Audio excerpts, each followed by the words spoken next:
어쩌면 컵핸들 패턴의 오른쪽 손잡이가 나올 수도 있어요. 그러면서 이게 88이나 뭐 86까지 조정을 좀 받을 수는 있는데, 그렇고 나서 이게 올라간 만큼의 상승을 한다고 했을 때는 그 다음엔 이제 전고점 107K 자리까지는 이제 컵핸들 패턴 이후에 주가가 상승을 할 수 있는 그림인데, 안녕하세요 구독자분들 반갑습니다. 현재 5월 6일 오후 5시 30분 지나고 있고, 일단 현재 비트코인 흐름이 조금은 뭐 좋지는 못한 흐름인 것 같기는 해요.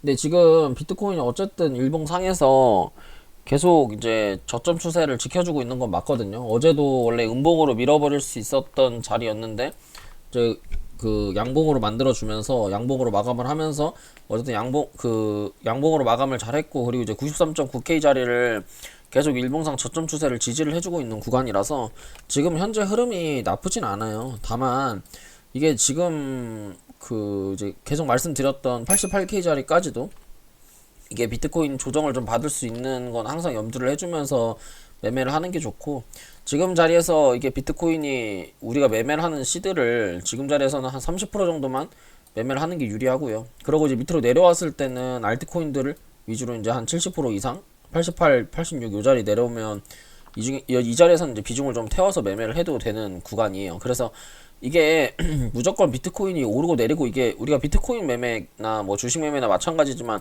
홀짝을 하는 게 아니잖아요. 우리는 저 홀짝을 매매를 하는 게 아니고, 여기서 어떻게 움직일지를 가지고 어떻게 시드를 분배를 해가지고 매매를 할지, 그러니까 항상 이제 리스크 관리나 우리가 매매를 해야 하는 그 시점에 대해서 좀 많이 생각을 많이 해야 되는데, 이제 비트코인 같은 경우에 현재 일봉의 흐름이 어쨌든 이 상단에서 계속 이제 박스권을 그리면서 93K 자리, 93.9K 자리를 지지를 해주고는 있죠.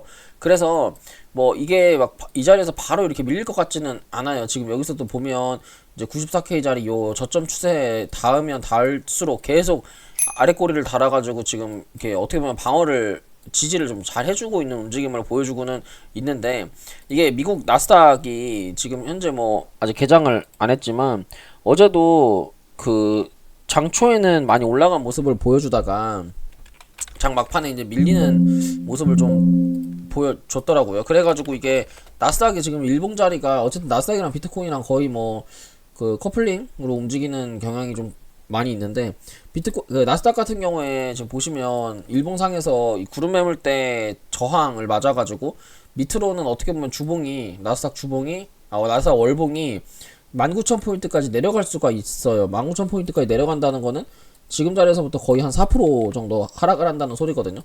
나스닥이 4% 정도 하락을 하면 비트코인 또한 뭐 조정을 좀 받을 수는 있겠죠. 근데 뭐 비트코인이 지금 자리에서 조정을 받아서 뭐 80K까지 간다고 한들 뭐 크게 이게 지금 우리가 이제 매매를 하는 데 있어서 문제가 된다고 저는 생각하지 않거든요. 왜 그러냐면 여기서 그 비트코인이 그 어떻게 보면 전고점, 그러니까 88K 자리를 돌파할 때 여기서 여기서 만약에 비중을 늘려서 매매를 했다면 문제가 될 수는 있어요. 하지만 매매를 하는 데 있어가지고 계속 이 자리에서부터 매매를 하고 여기서부터 매매를 하고 수익금을 계속 이제 출금을 하면서 뭔가 이제 이 직전 고점 자리까지 올라온 이 시점에서 비중을 태워서 매매를 한다는 거는 사실은 이거는 투자 기법에 대한 문제가 아니고 약간 욕심과 탐욕이 좀 들어가 있는 것 같아요. 그러니까 이게 지금 비트의 1시간 봉이거든요. 비트 1시간 봉이 어떻게 보면 이렇게 전고점 자리를 터치를 하고 어떻게 보면 이게 U자형까지 나왔고, U자형에 어떻게 보면 이제 오른쪽으로 이렇게 솟는 이 컵핸들 패턴이라고 표현을 하잖아요.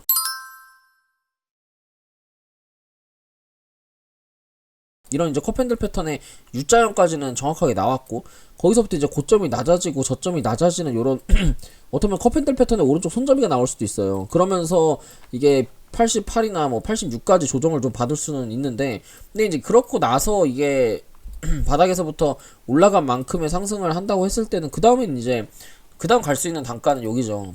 그 전고점 107K 자리까지는 이제 컵핸들 패턴 이후에 주가가 상승을 할 수 있는 그림인데, 지금 자리는 어떻게 보면 직전 고점의 저항을 맞는 구간이기 때문에 여기서 사실 비중을 태워가지고 매매를 한다는 것 자체가 너무 욕심이 좀 많이 있는 것 같아요. 그러니까 욕심이었겠죠.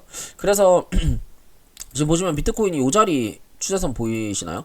여기서 보면 일봉상에서 이게 4시간봉인데 4시간봉 저항을 맞았고 4시간봉 지지를 맞았고 지금 4시간봉에 어떻게 무조건 지지를 해줘야 되는 자리, 그리고 비트코인이 내려오면서도 이렇게 지지를 좀 받아준 요 자리인데, 이게 이제 쭉 당겨봤을 때 비트코인 트럼프 때도 요 저항을 맞고 주가가 내려왔고 상승을 했고, 그래서 좀 어떻게 보면 의미 있는 이 추세선이라고 저는 생각이 좀 들거든요. 그러니까 이 얘기를 지금 이제 왜 이런 얘기를 하냐면, 여기서 보시면 지금 이 비트코인이 이 추세선 밑으로 내려갔을 때는 약간의 약세장, 그리고 이제 이 돌파하는 이 상단에서는 어떻게 보면 강세장의 역할을 좀 한 모습을 보여줬었는데, 지금 비트코인 일봉 자체가 어떻게 보면 아직도 강세의 흐름은 맞거든요. 그래서 이게 지금 막 비트코인 좀 더 떨어진다고 해가지고 우리가 뭐 비트코인 시장이 망했냐, 뭐 비트코인 도망쳐야 되냐, 뭐 비트코인이 뭐 60K까지 풀숏이 나오냐, 그거는 저는 아니라고 봐요. 그러니까 이게 만약에 뭐 60K나 50K 자리까지 내려가려고 한다면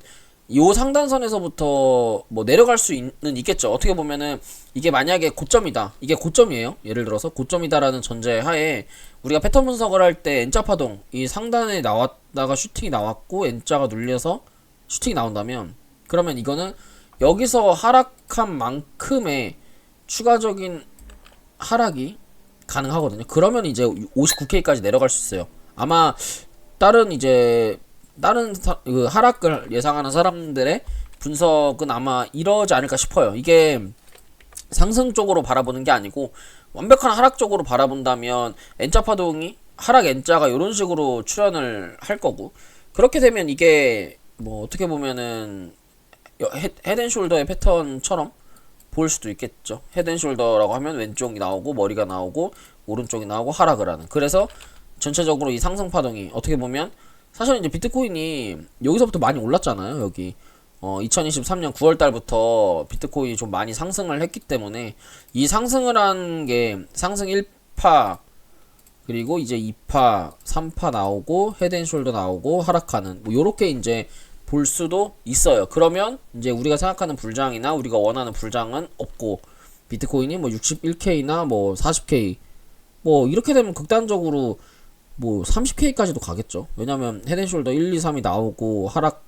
뭐 근데 이런 그림은 사실은 별로 생각은 안 하고 있고, 이렇게 되려면 정말 뭐 3차 세계대전 정도는 나와줘야 되지 않을까. 예전에 이제 그 러시아 우크라이나 전쟁이 터져가지고 이 고점에서 딱 진짜 빅셔트가 나왔거든요. 요렇게 하락을 하는, 그러면서 이제 64K짜리였던 코인이 17K까지 내려갔으니까 뭐 3차 세계대전 정도 터져주면 완전한 진짜 뭐 이때보다 더 큰 빅쇼트가 나올 수 있겠죠. 그럼 뭐 여기까지도 갈 수 있겠죠. 요 저점 추세를 요렇게 만드는 거니까 여기 30K까지도 갈 수 있을 거예요. 만약에 정말 3차 세계대전이나 그런 게 터져가지고 이렇게 이런 식으로 간다고 하면. 근데 이제 이것까지는 사실은 좀 아닌 것 같고 너무 극단적인 것 같고요.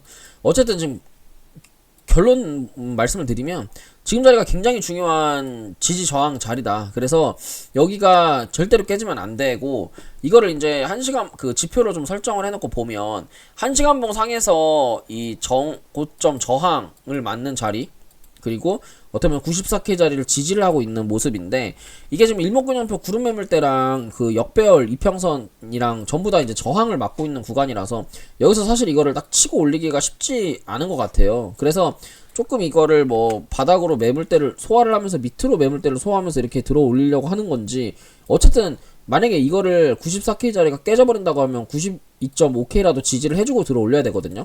그래서 이제 오늘 나스닥 저녁에 좀 흐름을 봐야겠지만, 나스닥은 아마 이렇게 되면 어제 뭐 지표가 좋게 나왔음에도 불구하고 좀 많이 밀린 모습을 보여줬고, 나스닥은 이렇게 되면 좀 밑으로 밀릴 수밖에 없어요. 지금 자리 1시간 봉이 나스닥 추세선 하단 자리이긴 한데 일봉이 좀 많이 밑으로 밀릴 수 있는 구간이 좀 밑으로 많이 열려 있어서 위에는 저항이 많이 있잖아요. 좀 구름대 저항도 있고 이평 저항도 있고, 그래서 밑으로 나스닥이 한 4% 정도 하락을 할 수 있는데, 그거에 맞춰가지고 비트코인이 먼저 선반영을 해서 하락을 하는 건지. 근데 지금 보면 RSI 추세는 좋아요. RSI 추세도 좋고 요 일봉상에서 캔들 모양도 좋고 나쁘진 않거든요. 이게 저점 추세에서 어쨌든 계속 이제 꼬리를 좀 달면서 뭔가 지지를 해주는 움직임은 있어서, 그래서 비트코인 현재 흐름을 좀 더 지켜봐야 될 것 같고, 그럼 그걸 맞춰가지고 지금 알트코인들은 그냥 좀 봉크나 이런 거 있잖아요. 밈코인들.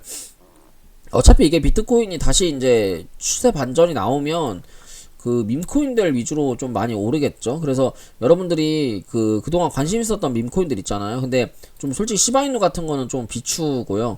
그동안 좀 관심이 있었던 밈코인들 뭐가 있을까요? 봉크코인, 업비트 기준으로만 좀 말씀을 드릴게요. 봉크코인이 있고 그 다음에 캣코인, 이렇게 두 가지 정도가 좀 제일 세게 올라갈 수 있는 그런 코인이 아닐까 좀 생각을 합니다. 지금 자리는 이런 알트코인들을 막 매수를 할 만한 시점이 아니라서 뭐 차트 분석을 더 디테일하게는 할 필요는 없어서 안 하겠지만, 이게 비트가 여기서 지지해주는 모습을 보여주면 민코인 위주로 좀 차트 분석을 한번 해서 영상을 업로드 한번 하도록 하겠습니다. 그래서 오늘 제가 준비한 내용 여기까지고요. 도움이 되셨다면 구독과 좋아요, 알람 설정 부탁드릴게요. 감사합니다.